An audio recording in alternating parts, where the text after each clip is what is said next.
आज मैं आपको जो कहानी सुनाने जा रही हूँ उसका शीर्षक है मुस्कान। जब मैं मरना चाहता था, मौत मेरे करीब नहीं आई। आज मैं जीना चाहता हूँ, परंतु मेरे पास चंद सांसें ही शेष बची हैं। मैं इस समय मृत्यु शैया पर पड़ा हूँ। मेरे दिल की धड़कन चालू है, पर मैं बिस्तर से हिल पाने की स्थिति में भी नहीं हूँ। मैं कुछ बोलना और बतियाना चाहता हूँ, परंतु मेरे मुंह से आवाज नहीं निकल पा रही। मेरी लाख कोशिशों के बावजूद मेरे मात्र होठ ही हिल पाते हैं। मेरे आसपास के लोग जल्द से जल्द मेरी सांसों के टूटने की फरियाद कर रहे हैं।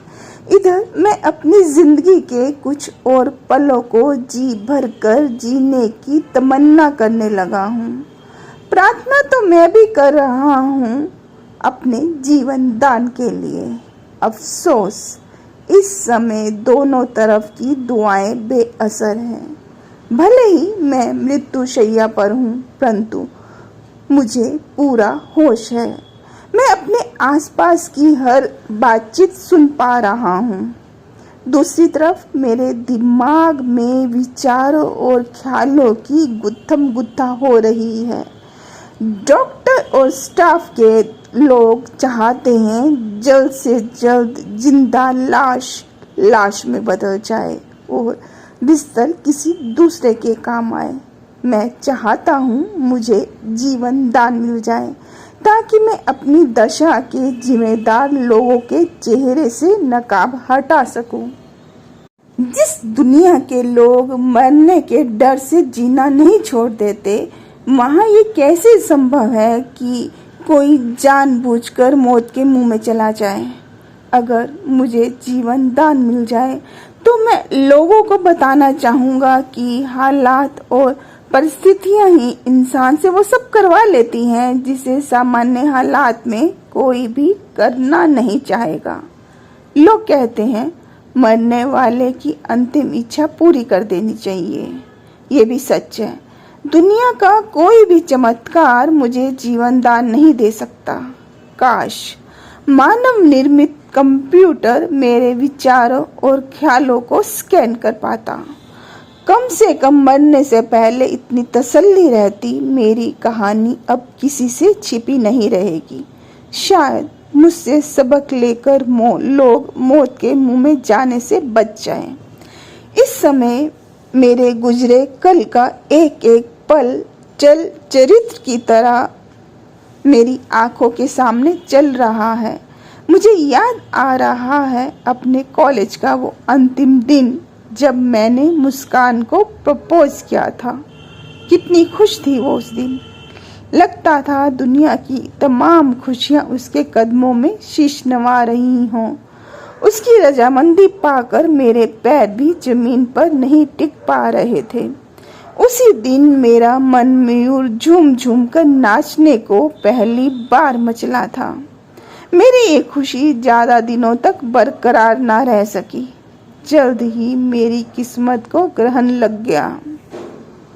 कल तक जो मेरे साथ वक्त बिताने के बहाने खोजती फिरती थी, अब मुझसे मिलने से भी कतराने लगी। खैर, किसी तरह वजह पता लगाई। मालूम चला मेरे पिताजी मुस्कान और मेरा रिश्ता कतई नहीं स्वीकारेंगे।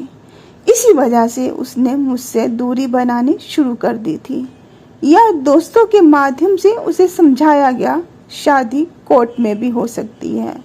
रही बात घर की, तो ज्यादा से ज्यादा मेरा बाप मुझे घर से ही तो निकाल देगा और अपनी जमीन जायदाद से बेदखल कर देगा।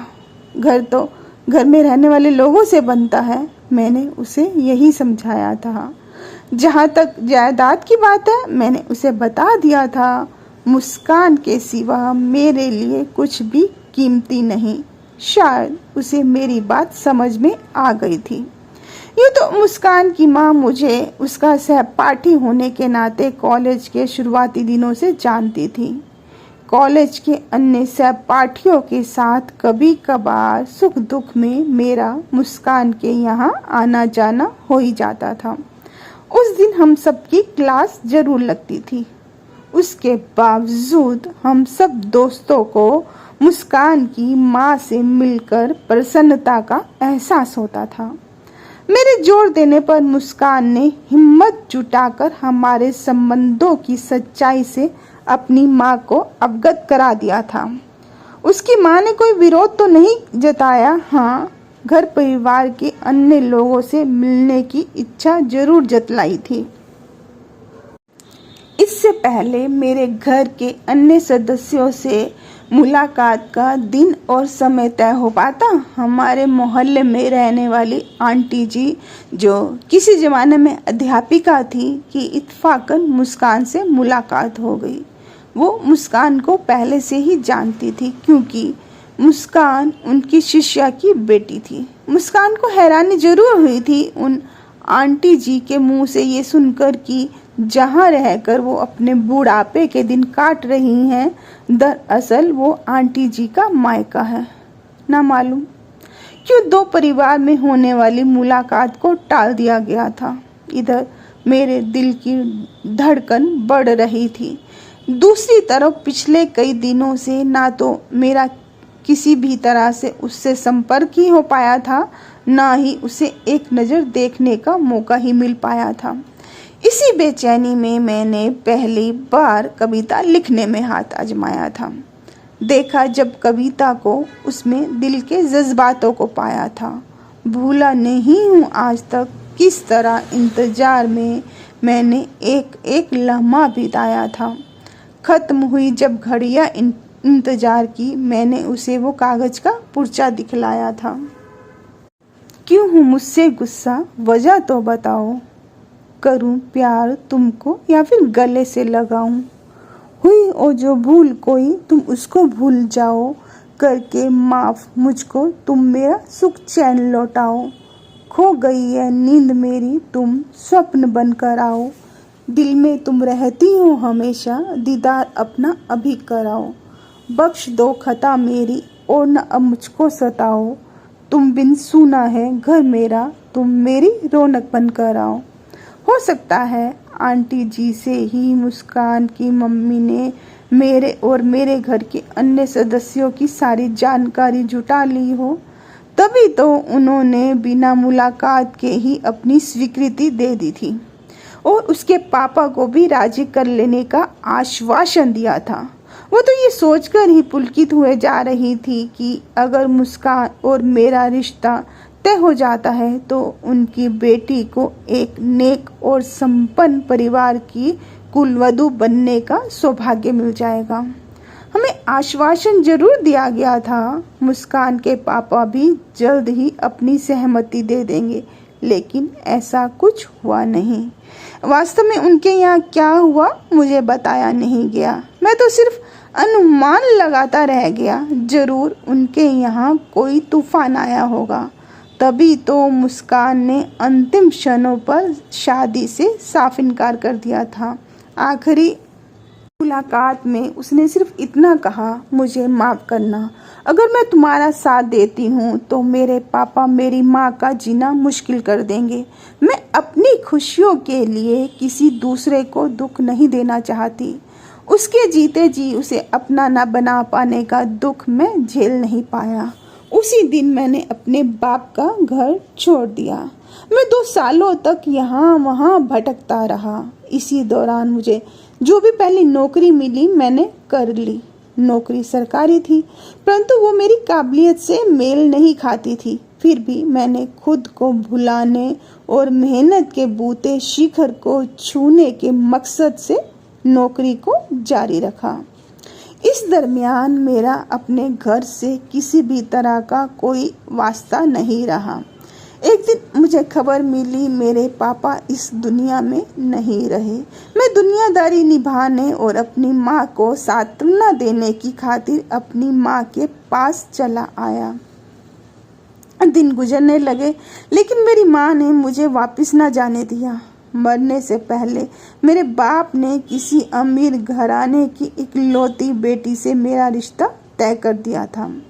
मेरे इनकार के बावजूद मेरी माँ ने मेरी वहाँ शादी करवा दी। कुछ हफ्ते तो सब सही चलता रहा। धीरे धीरे वक्त गुजरने लगा। अब मेरी बीवी रोज रोज मुझे ससुराल में चलकर रहने को कहने लगी। इसी बात को लेकर हमारी आपस में कहा सुनी होने लगी। शायद मेरे ससुर को जमाई नहीं घर जमाई की जरूरत थी, तभी तो वो हमेशा अपनी बेटी का पक्ष लेते रहे। जब मिन्नतों के बावजूद भी मैं घर जमाई बनने को तैयार नहीं हुआ तो मुझ पर दहेज उत्पीड़न का मुकदमा दर्ज करा दिया गया। किसी ने मेरी जमानत तक नहीं कराई। मुझे 3 महीने तक जेल की हवा खानी पड़ी। आखिरकार मेरे छोटे भाई ने मेरी जमानत करवाई। अब मेरा दुनिया से मोह भंग हो चुका था। मैंने ऑफिस जाना भी जरूरी नहीं समझा। फिर मैंने शराब और सिगरेट पीना शुरू कर दिया। बिना नागा हर रोज शराब पीने का सिलसिला कितने दिन चला मुझे याद नहीं। माँ की जिद के कारण मैंने माँ की जमा पूंजी से छोटे स्तर पर ही ट्रांसपोर्ट का व्यवसाय शुरू कर दिया। माँ की आशीष और मेरी मेहनत से मेरा कारोबार फलने फूलने लगा। घर में अच्छे पैसे आने शुरू हो गए थे। मेरा कारोबार ट्रांसपोर्ट का था और आमदनी भी अच्छी होने लगी थी। सो ड्राइवर लोग रोज रोज ही शराब की डिमांड करने लगे। उनका साथ देने के लिए मैं भी फिर से पीने लगा, पर ये सब माँ से चोरी छिपे होता था। एक दिन मेरी आँख खुली तो मैंने खुद को थाने में पाया। मुझे बताया गया शराब के नशे में मैंने अपनी गाड़ी से एक्सीडेंट कर दिया है। इस तरह मुझ पर एक नया मुकदमा दर्ज हो गया। एक बार फिर से मेरे भाई ने मेरी जमानत करवाई, लेकिन इससे पहले कोरे कागजों पर मेरे हस्ताक्षर ले लिए गए। इन हादसों और सदमों को मेरी माँ झेल नहीं पाई और वो दुनिया को अलविदा कह गई। मुझे बताया गया कोर्ट कचहरी के चक्कर लगाने और वकीलों की फीस चुकाने में मेरा सारा कारोबार तक बिक गया और मैं सड़क पर आ गया। अब मैं दिन भर भाड़े की टैक्सी चलाता। इससे जो भी कमाई होती उसे मेरी भाभी रख लेती। इसके बदले मुझे सिर्फ एक वक्त की सस्ती दारू के पैसे मिलते। साथ ही साथ जब कभी मैं घर पर होता मुझे रूखा सूखा खाने को दे दिया जाता। ऐसा कई बरस तक चलता रहा। शराब ने जब मेरे शरीर को पूरी तरह से खोखला कर दिया तो मैं कमाई करने लायक भी नहीं बचा। अब मेरे दिन और रात ठेके के बाहर गुजरते। वहाँ आने जाने वाले लोग मुझे भिखारी समझकर भीखते जाते और मैं दारू पीकर फिर कहीं पड़ा रह जाता। अब मुझे कोई भी रोटी नहीं देता था, ना ही किसी को मेरे सुख दुख से कोई सरोकार था। ये सब कुछ एक सोची समझी नीति के तहत किया गया था। मेरी भाभी भी यही चाहती थी कि मैं घर जमाई बन जाऊं और मेरे हिस्से के जायदाद उनके कब्जे में आ जाए। मुझे दारू के पैसे भी इसलिए दिए जाते थे ताकि मैं शराब पीकर मर जाऊं और जायदाद में मेरी हिस्सेदारी ना बचे। मेरा इलाज भी शायद इसीलिए नहीं कराया गया था। मुकदमे तो सिर्फ साजिशें थी। मुझे अस्पताल में भी कोई मेरा अपना इलाज के लिए नहीं लाया था। किसी नवयुवक ने मेरी दशा को देखकर एम्बुलेंस से मुझे यहाँ इलाज के लिए भर्ती करवाया है।